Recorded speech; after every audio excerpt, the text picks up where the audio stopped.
Hello and welcome to St Mary's London Kids Online. It is great to be with you. My name's Kirstine and we have got a brilliant video coming up for you today. We have got George with a challenge for you that you're going to be able to challenge your friends and your family to. We've got worship, we've got prayer, and right at the end of this video we have got a creative craft for you. So let's go and join George and get started. Hello SMKC and Zoom. I hope you're all well. So today I've got a fun game for everyone. We are going to play the Biscuit Challenge. This is going to be a really fun game and I want you all to challenge your family and friends and see who can do it the fastest. So how the game goes is you get a biscuit and you put it on your forehead and you have to get it all the way to your mouth and eat it without using your hands. Okay? So here's my attempt.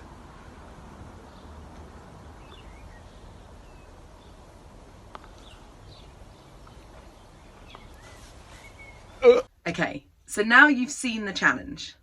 We're going to watch some people have a go at it and you can see, are they successful or not?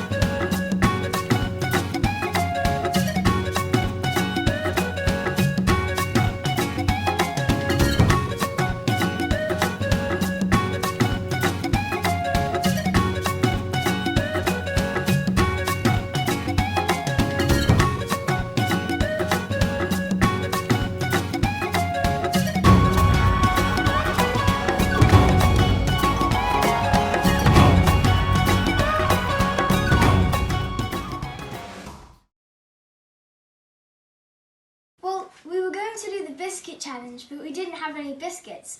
So we thought if we break a taco shell into like a piece like that, we could just use that. So I hope you have a lot of fun challenging your friends, your family members, possibly even your neighbours to see who can win the challenge. Right now we're going to listen to our story and this week Stella's going to read it to us and it's the story called On the Road to Emmaus. On the road to Emmaus. Now that same day, two of them were going to a village called Emmaus, about 7 miles from Jerusalem. They were talking with each other about everything that had happened. As they talked and discussed these things with each other, Jesus himself came up and walked along with them, but they were kept from recognizing him. He asked them, "What are you discussing together as you walk along?" They stood still, their faces downcast. One of them, named Cleopas, asked him, "Are you not the only one visiting Jerusalem who does not know the things that have happened there in these days?" "What things?" he asked. "About Jesus of Nazareth," they replied. "He was a prophet, powerful in word and deed before God and all the people. The chief priests and our rulers handed him over to be sentenced to death, and they crucified him. But we had hoped that he was the one who was going to redeem Israel. And what is more, it is the third day since all this took place. In addition, some of our women amazed us. They went to this tomb early this morning, but didn't find his body. They came and told us they had seen a vision of angels, who said he was alive. Then some of our companions went to the tomb and found it just as the woman had said, but they did not see Jesus. He said to them, 'How foolish you are, and how slow to believe that all the prophets have spoken. Did not the Messiah have to suffer these things and then enter his glory?' And beginning with Moses and all the prophets, he explained to them what was said in all the scriptures concerning himself.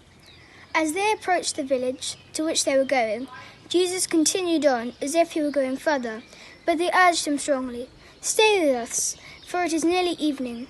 The day is almost over.' So he went in to stay with them. When he was at the table with them, he took bread, gave thanks, broke it, and began to give it to them. Then their eyes were opened, and they recognized him, and he disappeared from their sight. They asked each other, 'Were not our hearts burning within us while we talked with him on the road and opened the scriptures to us?' they got up and returned at once to Jerusalem. There they found the 11 and those with them, assembled together, and saying, "It is true, the Lord had risen and has appeared to Simon." Then the two told what had happened on their way and how Jesus was recognized by them when he broke the bread. Thanks for reading that, Stella. So this story that we've just heard is where Jesus' friends are walking along a road and then Jesus is with them, but they don't quite realise that it's Jesus. Not until he breaks the bread with them and they share in this meal. That's the moment they realise it's Jesus, their friend, risen, and they can go back and tell others. Last week we celebrated Easter and we remember that Jesus is our risen King. And so I wondered this week, as you go about your daily routine, maybe as you go for your daily walk or your bike ride, why don't you remind yourself that Jesus is with you? And start by thanking him. Thank him that he's with you.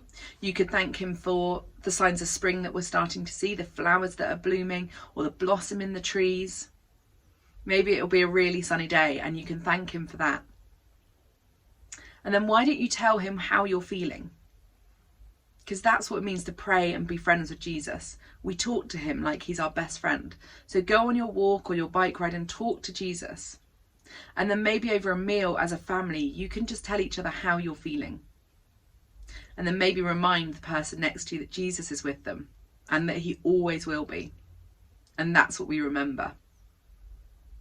But now it's time for us to worship.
I hope you enjoyed that worship.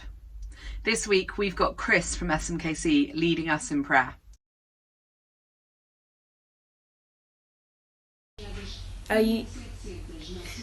Dear God, thank you for protecting my family and friends.